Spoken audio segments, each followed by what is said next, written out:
long do you want to do this? 104, 7 seconds to play.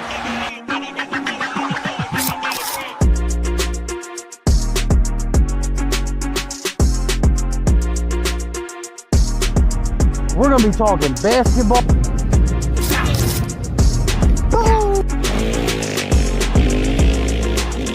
Dishes it to Barkley, who somehow finds daylight. Allen for the win! Yes!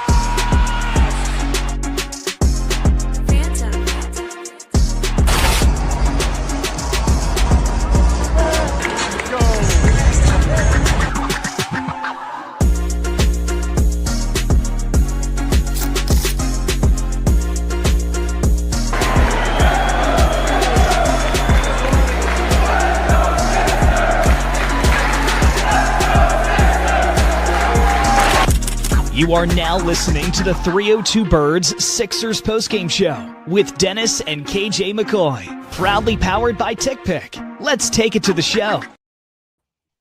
What is going on, ladies and gentlemen? Welcome to the Sixers postgame show.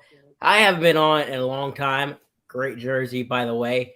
Great jersey for an absolute loser organization in the Philadelphia 76ers. I have not been on in a while because I am pissed off at Daryl Morey. This team is they're like the Titanic right now. They are a sinking ship, and there does not seem like there is something there to get them afloat for the foreseeable future. But the Sixers tonight lose to the world champion Oklahoma City Thunder 123-103. Guys, it was a tough loss, but negativity aside, VJ Edgecombe, he looked pretty darn good, didn't he? Oh, yeah, most definitely he did. I mean, 30. How did he not? What are you talking about, Dennis? We lose as a team. Everybody looks like crap. That's true. I get that. That's true. But I mean, yeah, VJ does look good. He looks like one of the actual bright spots in this team. And right now, definitely, I mean, this team is a total ambulance alert right now. I mean, like everyone's freaking hurt right now. I mean, PG will be back on. He'll be back on Wednesday, 23rd. Yeah, so he'll be back. So that'll be good to see him. But I mean, for the most part, it's just been a struggle. I mean, they beat the Jazz, but you beat the Jazz, you beat the Utah Jazz, you beat. I'm trying to think who else they beat recently, but hang on, I'll give you the thing. Hold on. Yeah, I got to double check. I mean, we've definitely it's been a whirlwind, like not in a good way. So over the last 5 games. Let's see. They beat the Trailblazers, lost to the Nuggets, beat the Kings, beat the Jazz, then lost to the Thunder. And they play the Bulls on Wednesday. Yeah. And so right now, I mean, the standings, they are. Oh, we're done. Yeah, they're in 7th place. They might make the play-in, but I don't know. I mean, it's hard to say. It really is hard to say. I mean, the 39 and 33. It's just it sucks because having Embiid out for all these games, having these other guys out all these games, it really sucks. It feels like they really don't want to go out there. It feels like they're not trying to push themselves to go out there. And I think just having Paul George with that whole suspension really kind of derailed them as well as a team. Because I mean, even though you do lose McCain in the trade. You do lose McCain in the trade deadline. Like definitely this team. I mean, their outlook was to maybe just sneak into the playoffs and then make some kind of run if they can. But I don't know. I mean, it's really tough to see this team go through this kind of turmoil, and it really is. I mean, pathetic, as Jesse was saying. Yeah, well, I heard that McCain, what he got himself chirped at a little bit. We have a correspondent, shall we say, down at the not the Wells Fargo. I keep Xfinity saying Mobile. Wells Fargo. Xfinity Mobile. There we go. I swear it's such a stupid name. But he was chirping apparently at Daryl Morey, and I don't blame him. You traded him for guys that you're probably going to draft and then sell off. It's never. The team has it is just been it is disarray. Groundhog Day. It's ridiculous. Yeah, most definitely. Yeah, it really is it is ridiculous. I mean, I think Dennis was saying something, so we'll let him go for The it. team's just in disarray, man. I mean, the team has fallen off. We went from opening big in the first 3 games to just falling completely off and falling on our face. We sat in 3rd place, I think, for 3 weeks, and then it just slowly went downhill. I mean, injuries catch up, but again, as Sixers fans, we should have known that it was going to happen with Embiid. His nice little run he had that's the little bit of burst that he's had for like the last 3 seasons. He goes big for like a month, and then he's garbage. Yeah. It's VJ, getting to a point. Well, what I was saying is VJ's played strong, the first few games, and then I think they burned him out by letting him play too much. Then they rested him a little bit. He came out, he was firing again, and then he misfired again. They went into the All-Star break. He did really well at the All-Star competitions, which I was happy to see for him. It's good to finally see a Sixers rookie do good, and then he misfired again for a little bit, and then Maxey got hurt, and now he doesn't have a choice but to be the one that has to go out there and shoot lights out.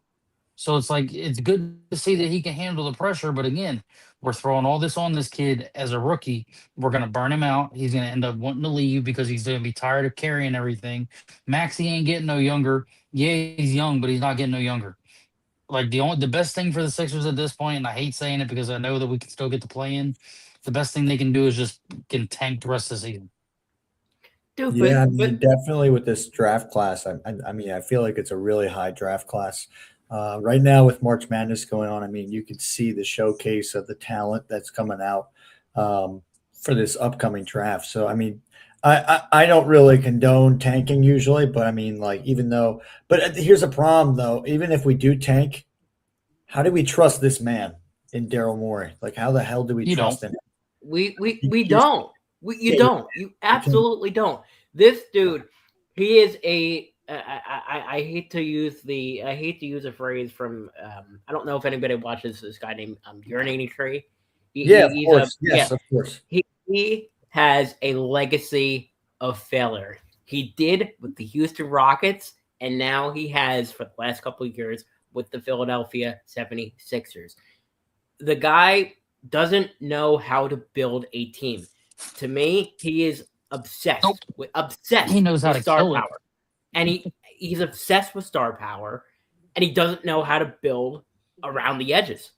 He knows how to draft, but then he gets the call from ownership that, we can't sustain this. And by the way, I don't know what you guys think about this. I feel like Josh Harris is not getting enough of the blame for all of this. He's run an organization that wants to put butts in seats. What do y'all got for that? I mean, with Josh Harris, it's just kind of like you don't even see the dude anymore, and it's just definitely. I don't know if there was. I mean, we got to ask our correspondent who was at the game, and Kevin. We got to ask him if there was any fire Morey chance, because I hope there was. I really hope there was. I really hope there was sell the team chance, because it's getting to that point. It really is. It's getting to my boiling point. It's just pathetic. It really is pathetic, because we want to see good basketball here. This team can be good. The problem is injuries have just been killing them, and just honestly, it mentally as a team, it's been killing them. So, I mean, and you can't just keep on counting on guys from the G League team, from Marshawn Beauchamp. guys like that, Dalen Terry, just guys out of nowhere. You can't count on them to step up like that. And I hate to say like this too, even though I've always been a fan of him, Cameron Payne, he can't carry either. And I mean, it's because he's a veteran player. I mean, he literally came over from Europe recently, so came back from Europe, back to the NBA. And it was just pretty much like, all right, you know what? Like, we got rid of McCain. Let's try and distract the fans by bringing back a fan favorite in Jared McCain. I mean, in not Jared McCain, in campaign. So it really is like they're going in the wrong direction. I don't know how much longer they're going to keep this whole Joel Embiid train going. But it just seems like they're just going to keep it going, and they're going to keep on trusting the goddamn process, even though it's been dead. It's a failure. It's been dead. It's been dead since the Kawhi Leonard shot. It's been dead. So, it's been dead. So I'm at work, so I can't be on here too long. But I want to hit this real fast before I hop off here. This team is not wrong. 2000 era. I'll say coincides with it. But the issue You know coach what? can't deliver because you're glitching right now, but you sound exactly I think how better. this team sounds right now. Your audio is dysfunctional as the team. He's better now. Yeah. Can you hear me? Yeah, you're There good. you go. So pretty much the team is in dismay. It just needs to be sold. They need to let it go. We don't have a roster that can succeed. We get a head coach that does good for a little bit but can't finish because he doesn't have the roster that he needs to finish, and it's just becoming a joke. It needs to be wrapped up. Change the mascot, change the logo. You already changed the name on the building. Like, what else do we got to do? It's just time to restart everything. Dennis, That's just kind of where I'm at. Are you saying get rid of the not newly, I guess, because he's been around for a while, but get rid of the hip hop experiment? No, keep hip hop. Get rid of fucking Franklin. Don't talk shit. Get rid of Franklin like the Eagles got rid of Blankenship. Oh, jeez. There it is. Oh, man. I knew you had to. It's still Sixers related. It's still Sixers Yeah. related. Yeah. No, I know. Yeah. But look, I love you guys. I'm sorry I can't stay on here. You're good. No worries. Everybody, again, thank you for a great season of being here watching us. We're going to try and get a few more episodes in. I'm so happy to be teamed up with these two. They bring so much energy. They keep my spirits up when I'm down. I love you guys both. I really do. Hope next season I can get up there to see y'all and spend a game with y'all, and we can, do the Eagles games or anything like that. I love y'all. I'm sorry I haven't been in contact. And just keep doing what we're doing, guys, and keep praying. absolutely. Peace and love, brother. Peace and love. And fuck Franklin. That's it. All right. Peace out, buddy. All right. Oh, man. Oh boy. Always a hoot with Dennis. It absolutely. Yeah, he's back to his duty at work, but we appreciate him joining in. Well, KJ, I heard you bring up Joel Embiid and ending the Joel Embiid experiment. I don't know what to do with him at this point. Yeah, but there are pros and cons. I don't know what they can do. Because they're stuck. They're in a trap right now. And it's funny you mentioned Groundhog Day, because the funny thing is that I actually, at my job, I was catching a groundhog and actually successfully caught one, which was cool. But and then I released it. I didn't kill it. I didn't do anything like that. But I released it in far away from the location. But with that right now, I mean, the Sixers are in a trap. That's what's going on. They are in a trap, and they're in the Joel Embiid trap, and they can't get out. They just can't get out of it. I don't know if they want to get out of it because they I feel like Josh Harris and Daryl Morey still believe in the delusion that Joel Embiid has put on this organization.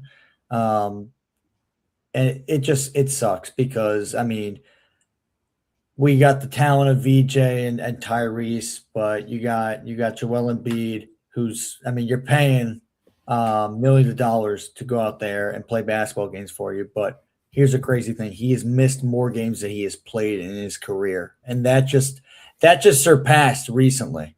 Like, he has missed more games in the NBA that he has not played in than playing in those games, which is absolutely outrageous.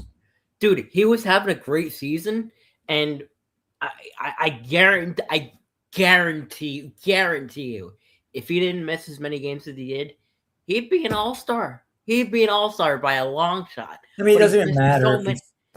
It doesn't even matter. We just need him. I could care less about the all-star stuff because he's been an all-star before. He's got to want to – he keeps on saying he wants to win a championship. He wants to do this. He wants to help his team out. Well, it really doesn't seem – and I don't know if I believe it anymore. I don't know if I believe it anymore.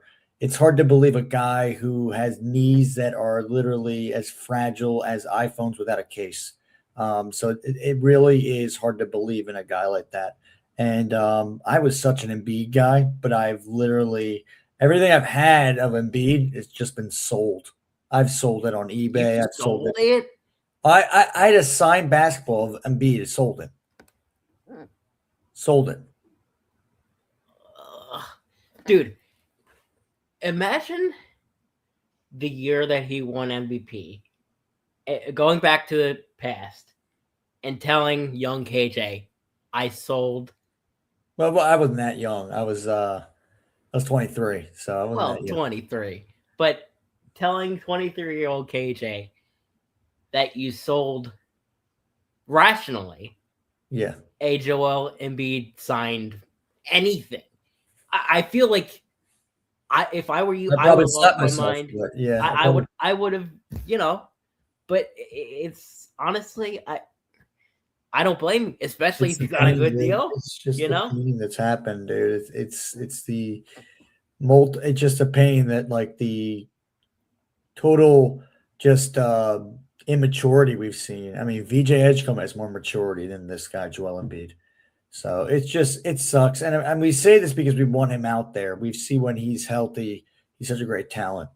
So I mean, like, and Philly fans, like, that's how we really do it. I mean, like, we say this stuff because we care. It's not because we're trying to be hard on the players, but I think we have every right to be hard on Joel Embiid. I think we have every right. There's no wrong to it at all. But I mean, back to what happened with the game tonight. I mean, like, I'm glad that I thought Jared McCain was going to definitely I thought he was going to torch us tonight.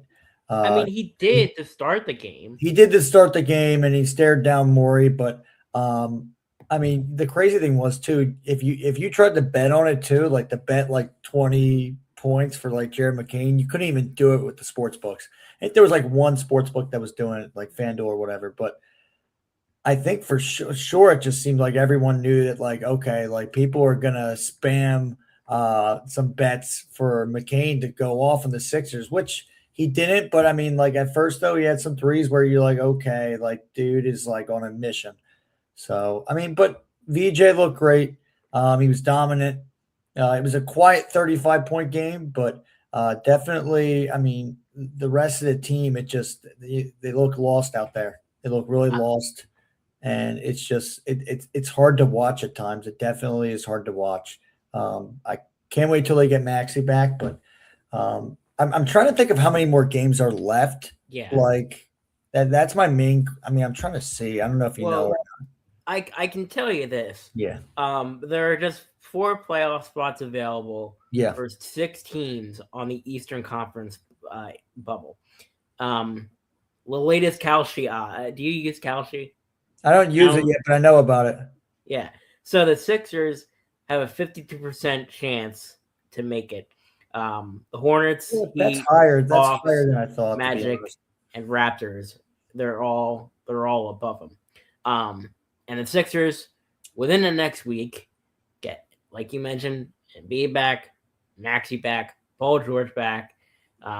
It's back Wednesday, and Kelly Oubre, who I feel like Oubre is being used way too much. Yeah. He's been used way too much lately. I feel like he's more of a defense player, and they're trying to make him this all around talent, which is kind of ridiculous. But these next 2 weeks, well, yeah, could make a run, maybe. Make a run. That's what I was thinking. I mean, OKC's on a 13-game win streak. It could happen. It could happen if they really lock in, if they really do find that chemistry, that teammate chemistry. They can maybe do it. They could maybe do something, make some kind of run. Because if you think about it too, the East, if you could just get in, you can maybe make some kind of run somehow. If you could stay healthy, if Joel Embiid doesn't crash like he usually does, you can maybe make some kind of run. You don't have the Pistons are great right now, but they lost Cade Cunningham for the rest of the season. Am I correct? Or something I heard at least the next couple of weeks. I mean, dude, a breathing problem. It's sad. I think it was something with his organs or something. Yeah. Really sad. So hopefully he's doing okay. But and you got the Celtics. I mean, the emergence, the rebirth of Jason Tatum coming back. Definitely that's sparking the Celtics over there of Boston. You got the Knicks as well. They're definitely on a surge as well. So we'll just have to see what happens. But I think the East is more wide open than the West Coast right now and in the Western Conference. Yeah, man. I mean, listen, folks, you know how we roll here at 302. The copium is always off. The hopium and the copium is always off. We're always coping around here. I mean, it's what Philadelphia sports fans do because there's so much hardships. There's so many obstacles that as fans we have to hurdle over, or you know what? Sometimes just embrace the depression. Dude, I won't get into it because it's not Sixers related. But I'm sure I could come up with. I made a video that's not Sixers related about another sports team that broke my heart. I swear I could take 2 seconds and think of a moment off the top of my head where the. Oh, you could say it. You're allowed to. I just didn't want Dennis to talk about Reed Blankenship. Fair enough. Yeah, it was the Phillies. It was Phillies. It was the Phillies. Lost to the Diamondbacks in the playoffs of course. A couple years ago. Oh, so I'm sure I could think of something Sixers comparable. My God. Yeah, that is I think about that all the time. I mean, and definitely we've talked about it on the Phillies postgame, me and Ferrati. We've talked about how I've talked about many times how that was their best chance. And I try and tell Ferrati all the time because he's very optimistic. He's very positive about the Phillies. But I try and tell him, hey, I don't want you to get your hopes up too much. Because I think 2023 was the best time they had, the best chance they had at getting back to World Series and actually winning it. But they didn't. And a few years ago, that Kawhi year, that was the Sixers' best shot. Yeah. Instead, the idiot in chief lets Jimmy Butler, underrated move, letting Jimmy Butler go. I'm sorry. I'm never going to ever forgive him. That. Oh yeah, no, exactly. He's still dominant to this day. It's stupid. He's out for the rest of the season for the Warriors, but yeah, it's sad. It's a sad state of affairs. But I think that being said, KJ, you got anything else? No, not really. It's just you can just hear the silence of just the whole Philadelphia area, the suburbs, Philly, everywhere, Jersey. I mean, everyone's silent with this team right now. It's silent night. Definitely silent is. Night indeed. All right, folks, that's going to wrap things up for the Sixers post-game show. Not sure when our next one is going to be. Maybe it'll be when we finally get a win, but this team, you never know. But that being said, shameless plug, speaking of the Phillies and speaking of Fratty, and speaking of you at some point, we are bringing back the Phillies post-game shows. That's right. Thursday, the Phillies start off. I think me and Friday are hosting that one, I think. Dynamic duo. You're going to be, huh? Dynamic duo. Yep. Yeah, so he'll be on. You'll be on, I think, at some point. Doll will be on. Yeah. We're bringing in this kid.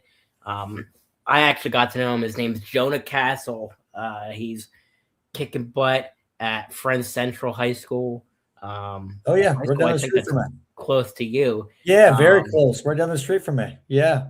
Yeah. Well, that'd be really funny if you guys were like, I don't know, neighbors or something. That'd be, but regardless. Maybe, I don't know. Yeah, I only know one Jonah, and I don't think that's him. Yeah, no.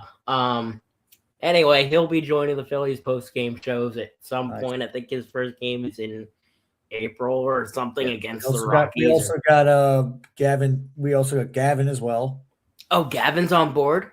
Oh, of course. Yeah, Gavin's on board for the Phillies post games, which he's got a lot of great knowledge, and definitely the articles that he makes as well is great, especially for his age. So, but definitely, hopefully this could practice.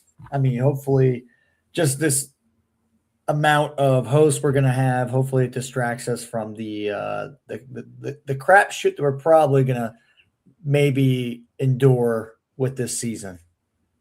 Yeah, indeed. Alrighty, folks, that's going to wrap things up.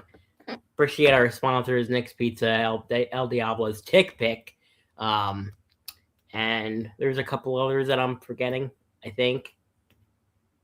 Maybe? Yes, there. Diablos, Knicks. Not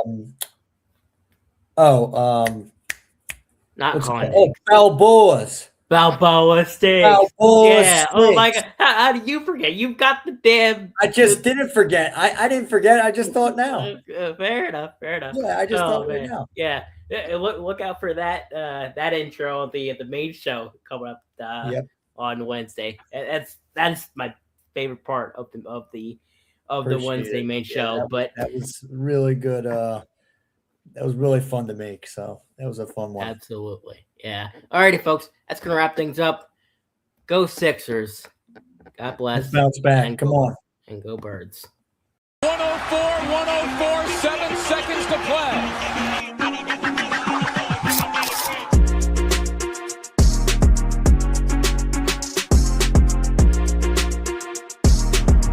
We're going to be talking basketball.